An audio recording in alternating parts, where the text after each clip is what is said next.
So, hindi talaga nawawala maghapon na kahit inuman ko pa siya ng gamot. Siguro dahil nga parang sisipunin din ako. Tinulog ko nga lang 'to maghapon dito sa boarding. So, hapon na nga nagutom ako kaya pinilit ko munang kumain para makainom ulit ako ng gamot. Naggisa nga lang pala ako ng isang corned beef para pang-ulam ko na din.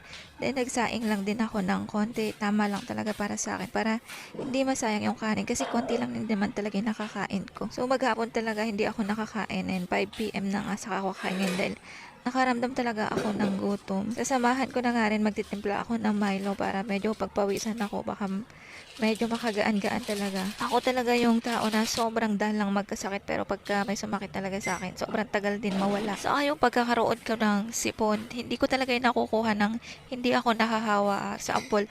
Pag may nakaharap ako may sipon, possible talaga kinabukasan. Meron na rin ako. Mas mabilis ako magkasakit sa hawa kaysa sa kusa talaga akong nagkakasakit. Pero ang kagandahan nga lang sa akin, kapag iniinuman ko ng gamot, then konting pahinga lang, mabilis talagang nawawala, mabilis akong gumagaling sa gamot. Saka sa panahon ngayon, ayaw ko talagang magkasakit kasi kailangan kong pumasok, kailangan kong magtrabaho, marami pa akong kailangan gawin, kaya talaga kailangan bumangon, kailangan minom ng gamot, kailangan gumaling agad at kailangan hindi pwedeng magkasakit ng matagal. Okay na yung mamahinga lang ng isang araw kasi maraming umaasa sa atin. Kapag ganitong mag-isa ka, kailangan alagaan mo talaga yung sarili mo. Hindi pwedeng baby mo yan kasi lalala yan. Ako talaga yung tao na hindi pala absent sa trabaho. Pero dahil sobrang sakit nga talaga ng ulo ko bawat kilos ko, konting kilos ko lang, sobrang sakit niya na kaya hindi talaga ako nakapasok. Kailangan kong ipahinga.